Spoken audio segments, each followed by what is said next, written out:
Hello YouTubers out there, this is Jerry Saravia at the Movies, and we have a new show here called Top 3 Rare Film Facts. And the first one, Volume 1, was called Secret Film Facts, but the truth is that none of those are really secrets, they're just not mentioned very often. So we're retitling this show Rare Film Facts. So, Volume 2, here we go. First one we got: Eddie Murphy was not in the Ladykillers. Now, some of you know the Ladykillers was a 2004 remake by the Coen brothers of an early British film from the 1950s, also called The Ladykillers. So many had thought that the choir director that appears in the film, who doesn't have any lines except basically directing the choir, was Eddie Murphy. But the truth is that that was not Eddie Murphy. It was a gospel musician named Ricky Grundy, who passed away in 2015, and that was his stage name. He was an American gospel musician and leader of the Ricky Grundy chorale. So that's who it was, and not Eddie Murphy. The interesting thing is, I'm not exactly sure if his name is mentioned in the credits for the film, but the fact that some had thought it was a secret cameo by Eddie Murphy, who went uncredited, but in fact it was Ricky Grundy. So sorry, Eddie Murphy was not in the 2004 film Ladykillers. Moving on now to Secret of the Incas.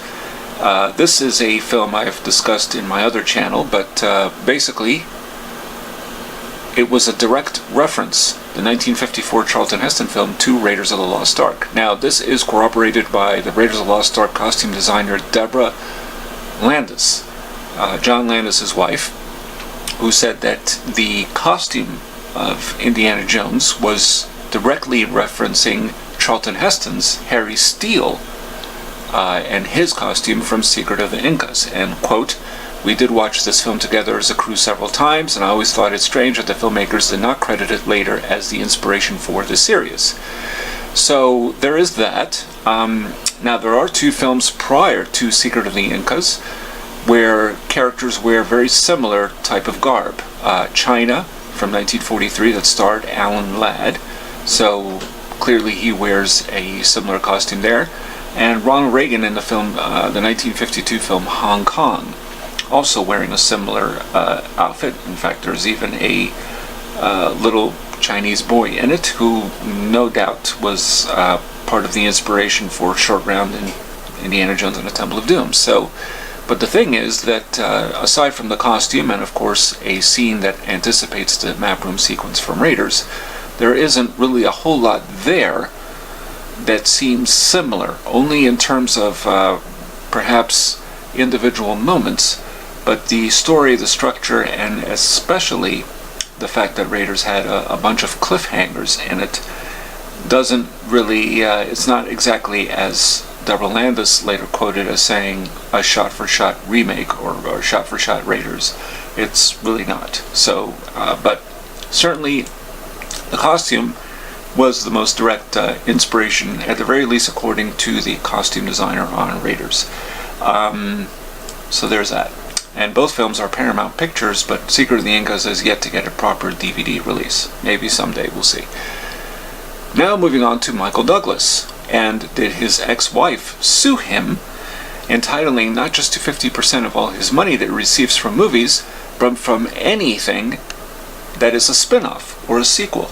And the answer is yes, she did sue, claiming in her 2004 settlement that she is entitled to 50% of any money that Michael Douglas receives from any movies he did, including the spin-offs. Now, the interesting thing is that in 2010, Michael Douglas did Wall Street, Money Never Sleeps, which was a direct sequel to the 1987 film Wall Street by Oliver Stone.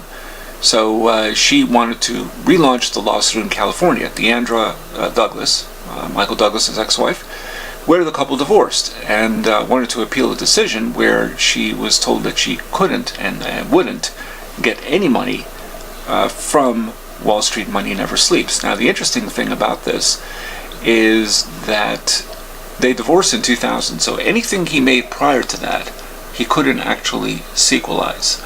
And apparently, in 1989, Ridley Scott did a film called Black Rain, which Michael Douglas was in, and many had wondered why there was never a sequel to that picture. Oh, it was too expensive, this and that and the other. Well, truth is that once they got divorced, even though it was several years after Black Rain, he couldn't make a sequel because of this. But she said that she was owed half of his earnings for Wall Street 2. And the settlement includes a chunk of any of the cash from residuals, merchandising, or spin-offs. But, well, Michael Douglas, this would be now Ant-Man and the Wasp, the second sequel that he has made in his career. He's not really known for doing sequels to any of his movies. When you think back to China Syndrome, even Fatal Attraction, there are many. And so, there you go. So she, in fact, wanted the money that he had made, but the judge threw it out, and I guess it couldn't be appealed, so she stood not to make a cent from anything that from Wall Street 2, or really any movie since 2000, I imagine, because again, these were just the movies made between 1977 and 2000, not anything he had made since then. So there you go. These are the top 3 rare film facts, and if you like what you hear, please subscribe to Jerry Saravia at the Movies, and hit like, and there you have it. And this is Jerry Saravia at the Movies, signing off.